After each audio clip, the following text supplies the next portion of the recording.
gringos hijo de putas. I have a headache because it's so hot. Hi, hello, how's it going? It's low. It's so fucking hot. I'm cranky. I had to turn off my ceiling fan so I could record. We reunite here today, once again, to do my September wrap-up. September, as a reading month for me, I could sum it up in a word. Mediocre. Was not my best reading month, with not the best reading materials, two great exceptions aside, but we're gonna get there. Also, how are we feeling about this blue look? I don't know. I don't know how to feel about it either, but I just went with it. So, in September, I read 6 books. I read not too many things, but I have so many opinions, so let's just dive right in. I started the month with Gods of Jade and Shadow by Silvia Moreno-Garcia. Like I said, I was interested in the concept of death in a maiden. This book is so cute. I loved this book. It was so interesting. It read like a fairy tale, and I think that's the idea behind it. And I think Silvia Moreno-Garcia really, she really found her place as a fairy tale writer. It's so amazing. I loved all of the characters. So basically in Of Gods and Jade and Shadow, you're following this young girl called Cassiopeia, and she is the daughter of a woman who was once part of a great family, but she married a native poor man. So even though the family prides themselves a lot in their very European looks and fair skins and whatever, Cassiopeia came out with very dark skin and, straight black thick hair, and she lives with her mother in this house where the entire family lives, but she works as a maid sort of for her grandfather, who is a piece of shit. Let's just establish that. Silvia Moreno-Garcia really has a penchant to write grandfathers who are racist and terrible, so which makes me wonder if she's okay with her own grandparents, but I digress. Basically, she one day is cleaning her grandfather's room and she finds this black box, and she decides to open it just for the hell of it and ends up freeing the Mayan god of death called Huncame. Basically, as soon as she frees him, they have to go kind of like on a heist around Mexico, trying to find different body parts that he had lost and were stolen from him so he could return to the underworld and once again rule, because his twin brother actually staged a coup and took him out and imprisoned him in that box. The story feels a lot like a fairy tale, and it really reads like one. It is very whimsical and very magical in a way. As always, Silvia Moreno-Garcia's writing is stunning, amazing, gorgeous. The way that she's able to pull out the descriptions of places, and it just feels really magical. And it feels really fantastical, even though this is a story that is set in the 1920s Mexico. And the way that she's able to recount those stories and weave the Mayan myths in the everyday life of the 1920s Mexico. The political intrigues also that happen in Mexico with a lot of ethnic divides. It's just really interesting of her to be able to put that together as well. However, one thing that I felt a little bit iffy about was Cassiopeia. I feel like Cassiopeia had the same problem that Noemi had in Mexican Gothic, but I feel like Noemi was better developed. But in the end, there really wasn't much exploration of the potential of either characters, and I feel like Cassiopeia could have been tied to this story and to the ending more than what she already was. Of course, the way that the story progressed, she did the things that she did because she was brave enough to do so, which is great, but I feel like the part of her that carries this heritage and this lineage wasn't really as developed and as explored as I would expect and like, which is again the same problem that I had with Mexican Gothic, and I kind of sense a pattern with Silvia Moreno-Garcia's books. Again, this kind of took me off a little bit because I was expecting, again, for the setup for Cassiopeia's background to come into play. The fact that she was scorned by her own family for the fact that she was of indigenous descent. I feel like this could have been weaved into the plot so much better, and of course her having courage and her being brave enough to do the, difficult sacrifices that she had to was good, but I feel like it would be better if the own setup of who she is and the circumstances of her birth were actually put into the story a whole lot better, especially because it's a fairy tale and it reads a lot like a fairy tale. So I feel like if you are writing a fairy tale, there's a reason why people are in the place that they are, and this kind of trope of being in the wrong place in the wrong time, or in the right place in the right time, depending on how you look at it, really feels kind of like out of place in fairy tales for me, which is how I read this story eventually. So in the end, I gave Gods of Jade and Shadow 4 out of 5 stars. It was a great read. I really liked it, and I thought it was a great exploration of Latin American heritage, and specifically of Mexican heritage. This is an important information because we're going to my next read of the month, and oh boy. Oh boy. The next book that I read in the month of September was Woven in Moonlight by Isabel Ibañez. First things first, before I actually go hammer time on this book, I need to understand something. When we look to a piece of media, we're always looking at it through our own lenses of our own personal lives and our own political, sociological, whatever views in our lives. And if you haven't noticed so far, I am a leftist, feminist, a decolonial bitch, and these are the lenses through which I will see the books that I read and I will see the media that I consume. And I cannot turn this off because this political point of view comes from my experience as a woman of color, as a woman of color in Latin America, as a woman who has seen some very weird fucked up shit in Latin America, as a woman who works with human rights law in Latin America and has quite a little bit of baggage about what it means to be a person to live, resist, and struggle in Latin America. I mean, this is basic geography and I would expect everyone to know this, but in case you don't, Brazil is a huge country in South America, and this means that aside from Chile and Ecuador, we share borders with every country in South America. And this means that it is very easy for people in other South American countries to migrate to Brazil. Brazil has received Bolivian immigrants and more recently Bolivian refugees for ages. For me, it's kind of interesting because I have come in contact with many Bolivians because for some reason, many of the high-end, more expensive chain clothing stores in Brazil use slave labor. And even though Brazil has a huge problem with rural and countryside slave labor and mining slave labor, when it comes to the urban type of slave labor, we're talking about fashion production, clothes production,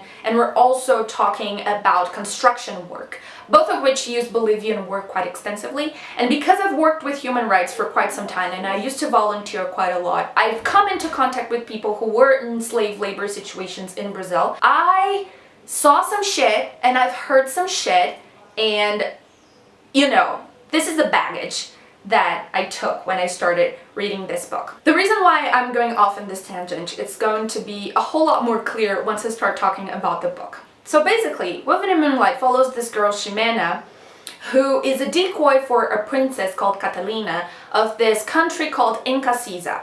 And Incasiza is pretty obviously based on Bolivia, I mean, you know. So basically the Illustrians, who are the people that Catalina and Ximena belong to, have been cast out of their city and their kingdom by these people called the Laxans. And the story begins, they're really struggling to get food and etc. And Catalina receives a marriage proposal from the Laxan king called Atok. And because Ximena is her decoy, she has to go and marry the guy. She never really actually marries the guy, but whatever. This is basically the summary of the story. Also, the book is called Woven in Moonlight because apparently she can thread tapestries and weave tapestries out of moonlight thread. This is never explained. Also, it doesn't really serve any purpose in the story. The book itself, like objectively speaking, is not good. There's a whole bunch of problems with exposition, a whole bunch of problems with world building. Ximena is a piece of shit. Like, she's so bland and has absolutely no personality. Anyways, if it weren't for the deeper, more pervasive and more alarming problems with the book, would be a 2-3 star, okay? However, I don't even know where to begin. I have to keep like taking deep breaths because every time I think about this book I get really mad. Okay. And I'm just gonna call it like it is, okay? The Illyrians are very much based on the mestizos and the whites that live in Bolivia, and the Laxans are pretty much based in the indigenous tribes that live in Bolivia, and they are the villains of the story. This already sounds pretty bad, but wait, it gets worse. I'm gonna start from the beginning of the book to tell you where, you know, the slow descent into madness that I went into this. Basically, the book begins, they are cast out, they're struggling for food, she receives the offer to marry the guy, she goes. And while she's going, she passes through fields of coca. And she is like, I can't believe that this bad man has turned the fields. Instead of growing food, he's growing drugs for exportation. By the way, exportation for whom? We don't really know who are the neighbors. And we don't really know if there is foreign trade in this world because she never bothered to say that. But anyways, if you're familiar with South America at all, you know that coca isn't actually a drug. Coca is used as a stimulant and also used as herbal medicine by indigenous tribes in South America for literally a millennia. We're talking thousands of years here, okay? When white people came to South America, they found out that you could get high out of that, and they made cocaine and crack cocaine, which are drugs and whatever. You know the drill by now. That doesn't make coca a drug, and that doesn't make coca inherently bad. You know what else makes a drug? Poppy flowers. You know what else people grow in their gardens? Poppy flowers. You know what else you put on your bagels? Poppy seeds. Just because a drug can be made out of a certain plant, it doesn't make the plant inherently dangerous, okay? Let's start there. This is basic knowledge if you have breathed around the continent of South America. I'm Brazilian and we don't really have coca here, but even I know that coca isn't necessarily a drug. It's a plant that can be turned into a drug, okay? But I decided to keep carrying on because, you know, it was own voices. This woman is the child of Bolivians. She surely knows what she's talking about. She didn't. Then she goes into the city and the kingdom and a whole ton of stuff happens and they kill her friend and, you know, because they're barbarians or whatnot. And she's taken to see the king. Now, when she's taken to see the king, there is this one part, and I really like psychoanalysis and I think that this is quite interesting. Basically when the Laxans arrived in the castle, you know, when they kicked out the Illyrians and they occupied the castle, they started painting murals and they painted the walls. And it's very colorful and bright. And she literally says in the book, I miss the white. It gives me space to think. And I was like, this doesn't bode well at all. But then we got to the real side splitter of Woven in Moonlight. The real side splitter was when she started describing King Atok, who was the leader of the Laxans and was the king who, you know, was the villain of the story and is the villain of the story. And while she was describing him, I was like, I know a man like this. And I did a quick Google search and lo and behold, the author herself admitted that the villain of the story is based on Evo Morales. You know, you could argue for a storyline or a plot line that really dwells into, I don't know, revenge or how do you measure the people who are left after colonization and the people, you know, how do you manage that? Once your land has been colonized, how do you manage the people who are left behind and who weren't necessarily affected or necessarily responsible by that colonization but directly benefit from it? And revenge and anger and rage and resentment, and you could have a plot line in that respect, which, by the way, it's incredibly difficult to pull off, and I don't think Isabel Ibañez is a good writer enough to pull that off. That is a route you could have gone, and that could have sparked really interesting conversations. However, Isabel Ibañez decided to put King Atok as a stupid brute who likes killing people, raping people, and smells bad. At that point, I was already very pissed because all of the villains in this book were very clearly native Bolivians, right? And I don't know if you know, but Bolivia has a huge ethnic conflict. A huge, immense ethnic conflict. The moment that I realized that this book was a piece of shit was when she was talking about Carnival, because Carnival was originally an Illyrian parade, and the Laxans turned it into a 4-day bloodshedding feast where they would sacrifice people to the gods of Inti and Pachamama.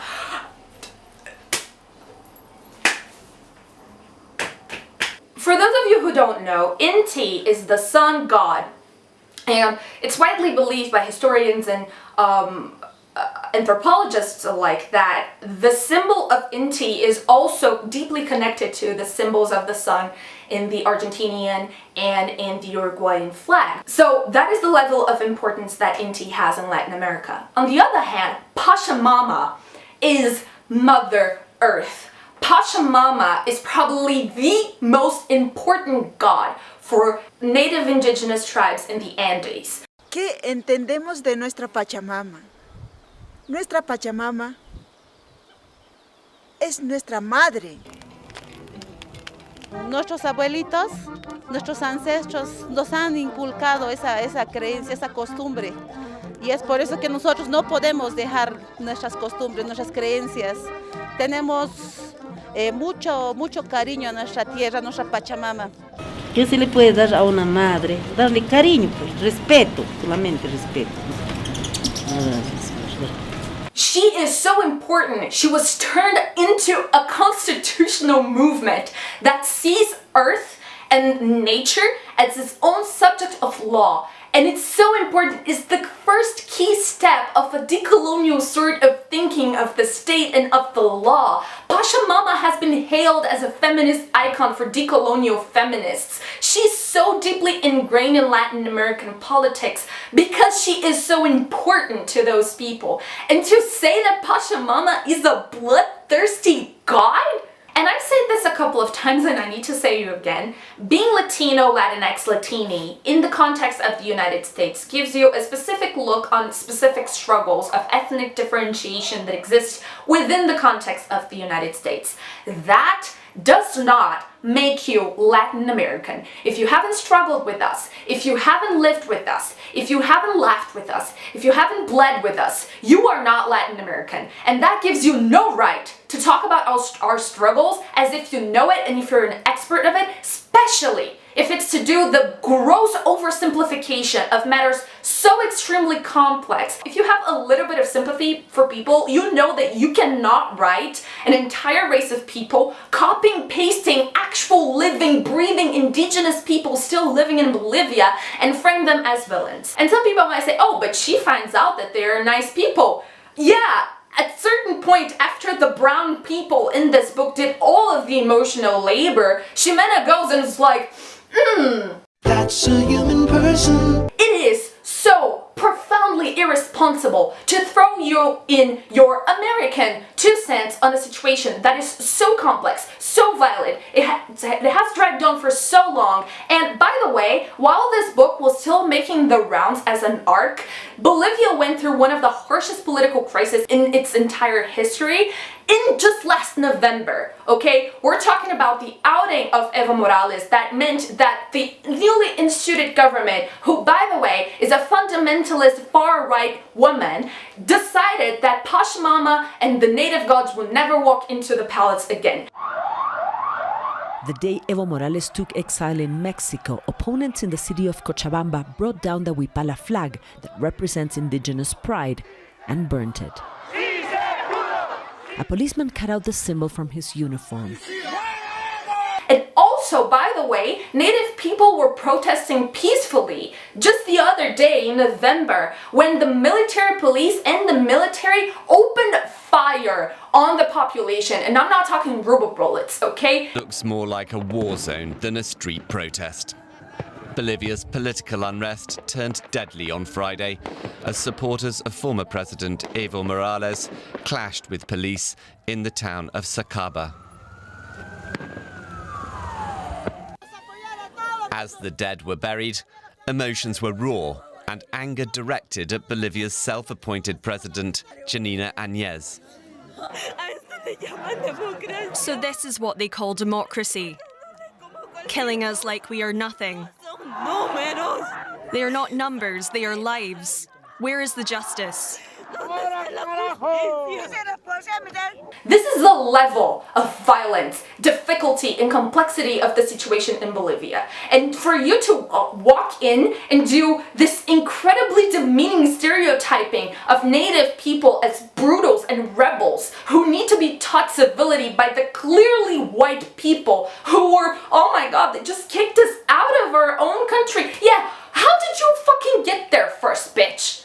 Because you didn't drop out by air, okay? You didn't grow out of the land. You got there some way. I have a feeling that the author knows that there's so many things wrong in this story that she purposefully left out the part about colonization, or like, there are difficulties and errors on both sides. No, there are not. One side is the colonizer and one side is the colonized. How fucking difficult can this be? And I'm not here talking about Evo Morales being the greatest person ever. I don't even want to get into that because it's too complicated and I don't think I could do justice enough. What I'm saying is that when you're talking about a political situation that involves people that are still living, you need to have nuance. And Isabel Ibañez addressed the situation with the nuance of a pack of elephants. This book is violent towards indigenous tribes. This book is violent towards native tribes. This book is violent towards Latin Americans who live in this land day to day and who suffer the consequences of living here day to day. This is a disservice to everyone who has lived in Latin America, everyone who is trying to help the situation in Bolivia, and everyone who has an inkling of respect for native tribes in Bolivia after they have been genocided, killed, persecuted, marginalized for centuries, okay? This book is a complete disservice to everything I stand for, and also apparently there's a part 2, and the part 2 is as bad as the first. That all said, and that entire rant said, I gave Woven in Moonlight a single star because I couldn't give less. However, I don't want this to become another situation where we all decide to collectively cancel Isabel Ibañez. That is not what I want. What I want you is to pause this video, open the Google tab, and search the ethnic conflict in Bolivia. And once you do, I want you to really examine if this is the type of narrative that we need to be publishing, and also the type of narrative that we need to be harboring under the veil of own voices. Because this is a violence. This is violent. This is violent against Latin Americans, this is violent against native people, and this is violence against my own intelligence that was subjected to this absolute disaster of a book. The next book that I read, after I read Woven in Moonlight, I needed something stupid, and I read Rich Prick by Tijan. Apparently, Tijan is a writer from Wattpad. It's basically a high school enemies to lover story. It's very weird. There is a prick, he is rich, there's sex, that's about it. I give this book 2 stars, 1 star for the quality of the writing and the 2nd star for my sheer enjoyment of it. And then, oh god, Jesus. Okay, the next book that I read for the month of September was The Poppy War by R.F. Kuang. They ask you how you are, you just have to say that you're fine when you're not really fine, but you just can't get into it because they would never understand. I hate everyone who told me to read this book. I don't know what else I can say about the Poppy War. Everyone and their mothers knows what the Poppy War is about, but I want to make a commentary about it that I made on my vlog and I kind of want to explore a little bit. It's interesting when you're reading about war. Reading a book that is inspired by actual wars. A book that has the nuance that Woven in Moonlight lacked solely, but I digress. We're talking about a total war that spares no one and that is filled with acts of atrocities. This is not a book that you can say these are the right people and these are the wrong people. There are people who are wrong and people who are more wrong, but sometimes when you're involved in acts of total war, you do things that you solely regret. What I loved about the Poppy War was that it connects us with experiences that are universal because they're fully and wholly human. And I know this book has an incredible significance to Asians all over the world. because it speaks to a part of history that is usually overlooked and forgotten or swept under the rug. But I want to ask all of us non-Asians to make the effort to understand this story as a cautionary tale about our own failings as humans. Understand the phoenix not as a magic system, but as a metaphor for anger and rage. Understand the story of Rin as a cautionary tale about what we as humans are willing to do. What are we willing to sacrifice, and what are we willing to carry as acts of war and things that we've done. Chapter 21 was incredibly difficult to read, but because I know that we as humans are capable of doing that, there is no point in the book where R.F. Kuang is embellishing things or making things more bloody than what they were. These are things that we as humans have done before, and I want us all to read that and connect with the humanity of it, the lack of humanity, and the human response to that type of horror. This is a study of humanity. If we can't connect with it culturally, socially, historically, we can connect with it as humans. And we can connect with it on a human level to understand the depth and the lengths that humans will go. This book was incredibly interesting. It was so good. R.F. Kuang's writing is amazing. I have absolutely nothing else to say about this book other than I gave it 5 stars because this was a marvelous read, and I'm so grateful that R.F. Kuang decided to revisit this incredible trauma, this collective intergenerational trauma, to offer us this story that we can be honored enough to be able to experience with her. I absolutely love the Poppy War. I will be reading the next installments. Like I've said, I just needed time to settle down into this universe and to be kinder to myself because this is a very difficult read. But I was astounded by it, and it's definitely one of the best books that I've read this year. The next book that I read, after I read The Poppy War, I really needed something very stupid, and I read Corrupt Kingdom by Eva Harrison. This apparently is a Hades and Persephone retelling. Did I know this before I went in? No. But it really smacks you in the face with it. Again, what is plot? I don't know. I was there for the sex, and it was okay. I gave this book 2 stars. Again, 1 for the quality of the writing, 2, the second one, for my enjoyment of it, but it was just like the palate cleanser that I needed in order to finish a book that it dragged throughout all of September, and that officially finished on the 1st of October, but I'm adding to my September TBR. That is 100 Years of Solitude by Gabriel Garcia Marquez. I think I've mentioned in the vlog, this edition is so beautiful, but this edition is filled with things that have a lot of meaning for the actual story of 100 Years of Solitude.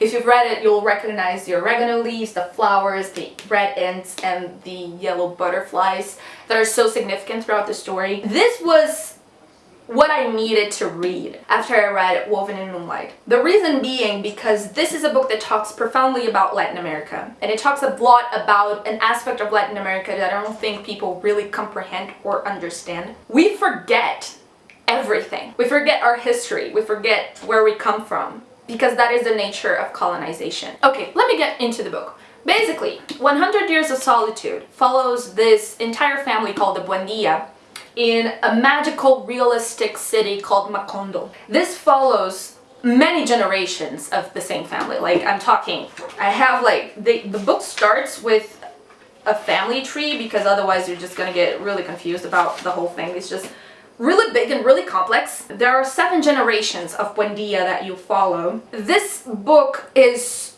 so disturbing because it talks about memory, and it talks about how history is cyclical in a way, and that is why all of the characters have the same names and do make the same mistakes, and you know, they do the same things over and over again, and they still don't remember each other that quite well. And as the book progresses, they start forgetting and forgetting and forgetting and forgetting, and things that were so important then lose their entire meaning. And these people that lived these lives were condemned to 100 years of solitude, which means perpetual forgetfulness, and they will not get a second chance upon this earth. And this is so surreal because it is really the story of Latin America. It is the story of living, of dying, of bleeding, of loving, of laughing.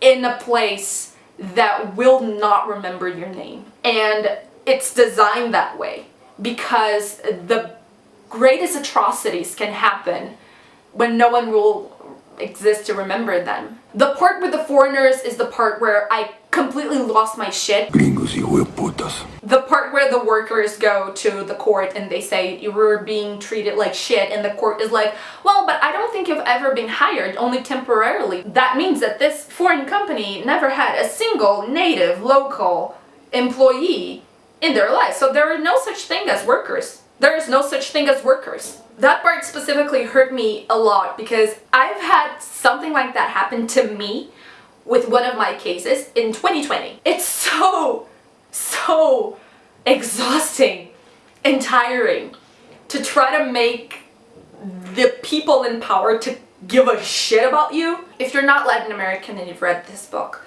I really want to know what your thoughts of it were, because it's a book that it's difficult to understand, but it has spoken to me as Latin American. And it was a book that I needed help reading. Sometimes we need help reading a couple of books, and that is fine. Sometimes we need to find study guides. Sometimes we need to find people talking about the book to explain the book a little bit better to me. And I needed that. I needed someone to really guide me through the different metaphors that Gabriel Garcia Marquez used in this book. But there was something about this that really spoke to me. And that was the cycle of living and dying and being forgotten. And living and dying and being forgotten, and living and dying and being forgotten. And I was talking a lot with Sophia because she was the one who told me to read 100 Years of Solitude, and how difficult it is for you to exist without knowing who you are and what your heritage is. And how difficult it is for you to not know in a country, in a context, that means that you are both colonized and colonizer, and you're both slaver and slave. And that is so difficult and painful to carry. It's so difficult to carry those opposite sides into your own bloodstream. It's so difficult to know that your own existence comes from a lifetime of difficulty and cruelty and just horrifying madness. And it's so difficult to know that the sacrifices of everyone who came before you will be forgotten forever, because these people will not be given a second chance to be remembered. They're lost. And we keep making the exact same mistakes as a continent because we have been condemned to 100 years of solitude. It's so dark and it's so grim. And it was the best thing, one of the best things that I've read this year. In the end, after I said all of this about 100 Years of Solitude, I gave it 5 out of 5 stars. It was amazing. It was amazing. I'm still haunted by it, and I think I will be haunted for a long time. Anyways, this was my September wrap-up. It was very angry, very Latin American, very decolonial. I don't even know where I'm going with this. I just want to know, if you read any of those books, let me know in the comments below what you thought of them. Give me strength, oh Lord, to read The Dragon Republic, because I will need it. Anyways, this was my September wrap-up. I hope you guys enjoyed it, and I'll see you guys next time.